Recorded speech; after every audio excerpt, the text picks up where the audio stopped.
adventurers, welcome back to the channel.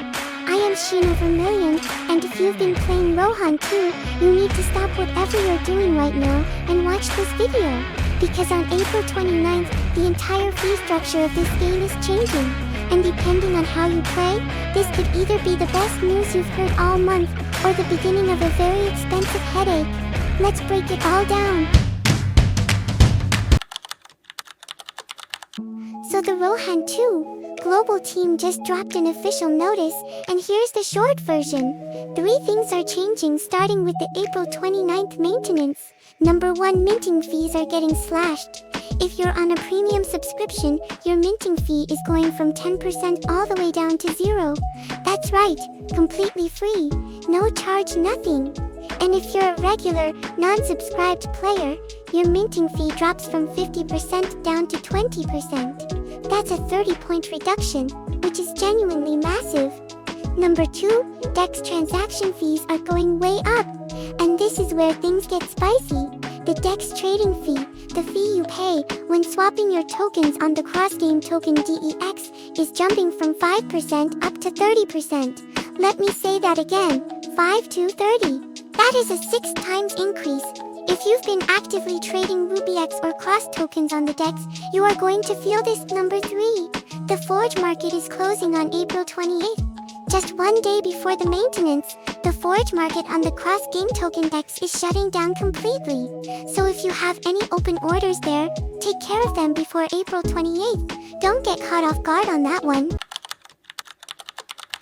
Now let's talk about the why, because this isn't random. The official statement from the Rohan 2 global team says, the goal is to improve in-game economic circulation and create a more stable trading environment. Here's how I read that. The DEX was being used heavily by people converting their RUBYx and flipping cross tokens. And at only 5% fees, that was essentially a low-cost exit ramp from the game's economy. By raising DEX fees to 30%, the team is making it significantly more expensive to convert your in-game earnings into tradable crypto.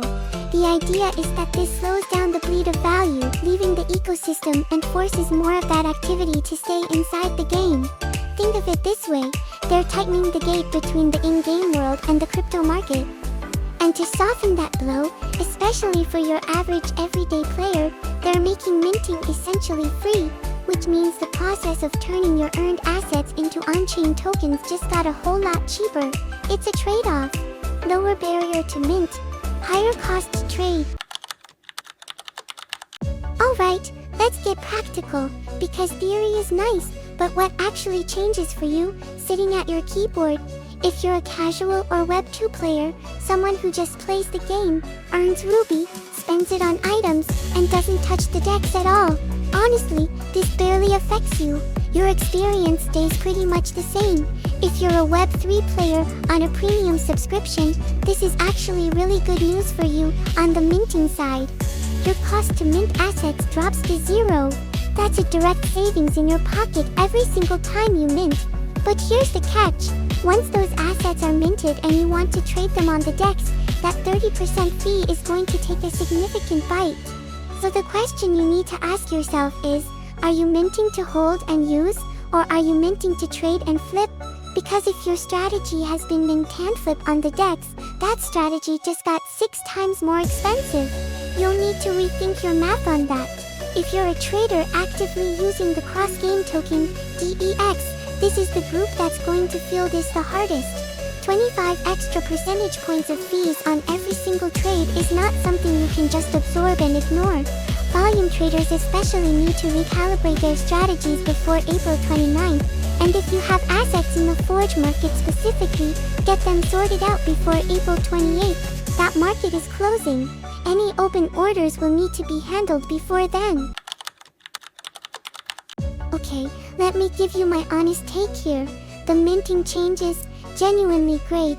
Making it free or drastically cheaper to mint, especially for premium subscribers, lowers one of the biggest friction points for Web 3 players. It makes the on-chain side of Rohan 2 more accessible. That's a win. The 30% DEX fee. This one is complicated. In the short term, it's going to hurt traders and could reduce DEX activity significantly. High fees tend to discourage volume, that's just economics. But in the longer term, if that fee revenue gets recycled back into the ecosystem through rewards, burns, community pools, or development, it could actually strengthen the overall value of Ruby and Cross tokens. The Cross ecosystem is also going through much bigger changes this year, including the mainnet 2.0 breakpoint upgrade, a new cross-hub unified platform, and expanded developer tools. This fee restructuring feels like part of that larger push toward a more sustainable long-term economy. Whether it works or backfires really depends on what happens next. We'll be watching closely. And that is everything you need to know about the Rohan 2 and Cross DEX changes coming this week. If this video helped you out, drop a like, it genuinely helps the channel more than you know. Subscribe if you haven't already, because we'll be covering how these changes actually play out once they go live on April 29th. I'm Sheena Vermillion, stay sharp out there adventurers, and I'll see you in the next one.